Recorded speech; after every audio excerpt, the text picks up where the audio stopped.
of 2007, we're actually introducing our first driving shoe. It's the ProSpec 1.0, and it was tested, developed, designed in-house with Travis and I as the testers, developers.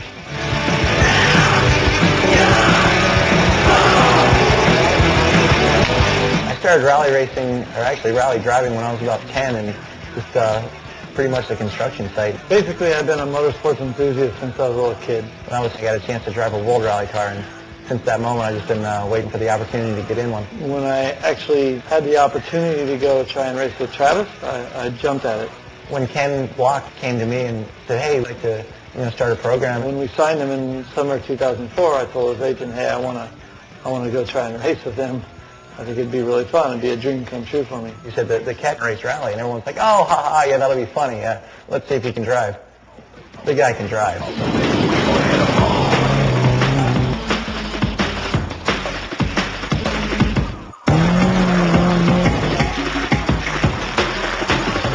I think rally's so hard because it's the unknown. In rally, it's all blind. You're listening to a co-driver that's yelling out notes that, at first sound like Swahili.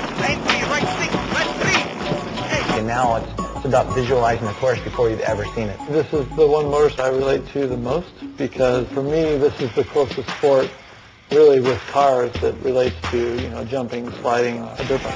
Flying over blind crests, not knowing what's over the other side, in the snow, in the dark, in the trees, cliffs. There's nothing to beat it.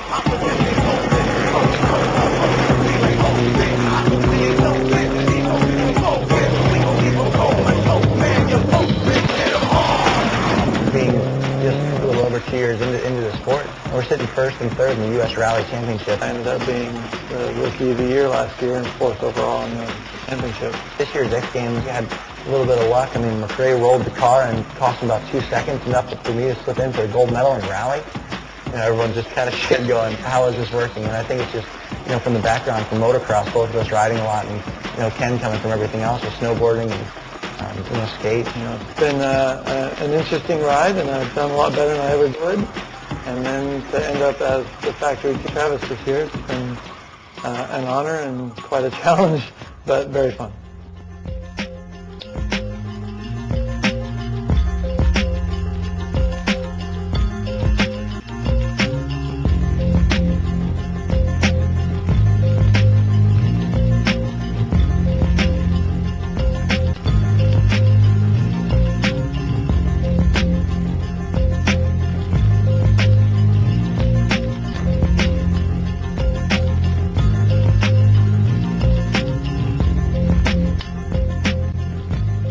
Travis and I, being the factory team, we needed a piece of footwear to go out and drive in. We had the capabilities in-house here at DC to make something equal to what was out in the market and or better.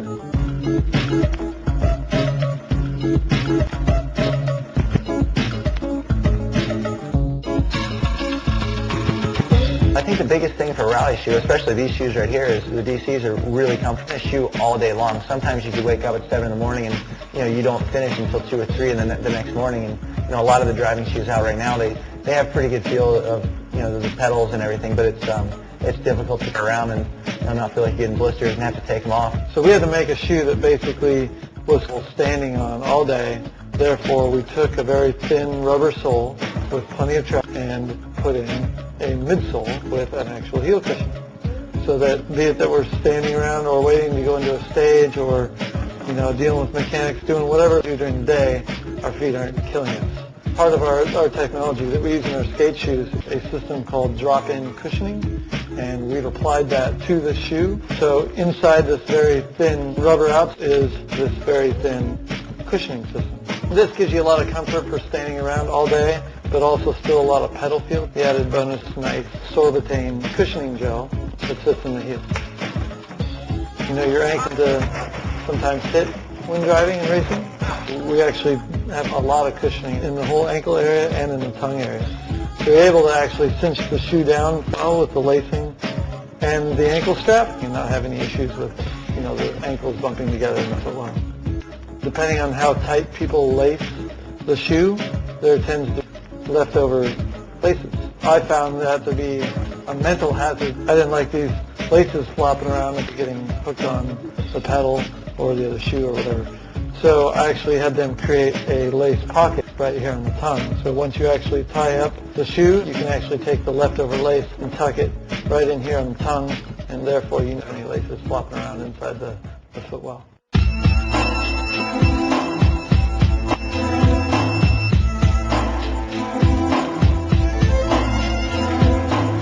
In making skateboard shoes, you know, we've worked 10 years to make the shoes as durable as possible, and we went through that same process with making this shoe. Actually used a proprietary technology here at DC called DGT. The forefoot of the shoe is actually softer rubber than the back of the shoe. From racing, that is developed because your forefoot is actually touchable, and you need as much pedal feel as you possibly can have. The rear of the shoe basically sits down in the footwell of our, so you also want it to not wear very fast. A lot of thought and a lot of testing has actually been put into the sole of the shoe, being thin and have soft rubber for the pedal feel, and the back having the harder material for durability so it doesn't wear out very fast. The soles of some driving shoes actually come apart. We wanted to avoid that at all possible costs. We actually went in and had stitch lanes put in around the bottom of the shoe and at the tip, so that hopefully this shoe will never deland, and the thing that you generally do not find in any other driving footwear. Because rally actually entails in the middle of winter having to jump out of our car and change a tire in snow or mud, we actually did put in traction, which is a little different than what most driving shoes have. Most driving shoes have a very thin, very smooth sole, which doesn't work great for rally because of the conditions that we're in. It's very comfortable, gets good traction, yet still has plenty of pedal feel. When we started first developing the shoe, it was really important to me that the basic DNA of all the footwear came through and worked on this shoe. So we needed to go out of our way to really make the upper of the shoe really look like the rest of our line. I think that was accomplished, and we were able to come up with a product that genuinely looks different than everything in the driving shoe market, yet relates right to the rest of our footwear brand. We made the shoe so that it's sold worldwide with SFI and an FIA certification. The shoes have to be sent off to SFI and FIA certified testing centers where the shoes are actually burnt.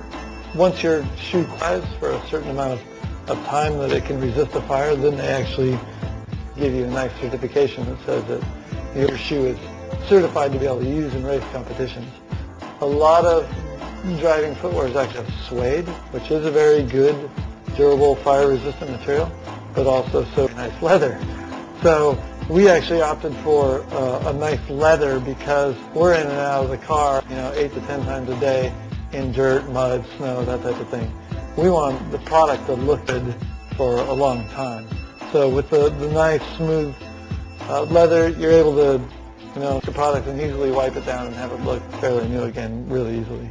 And we also feature Nomex lining, which is an FIA and SFI requirement.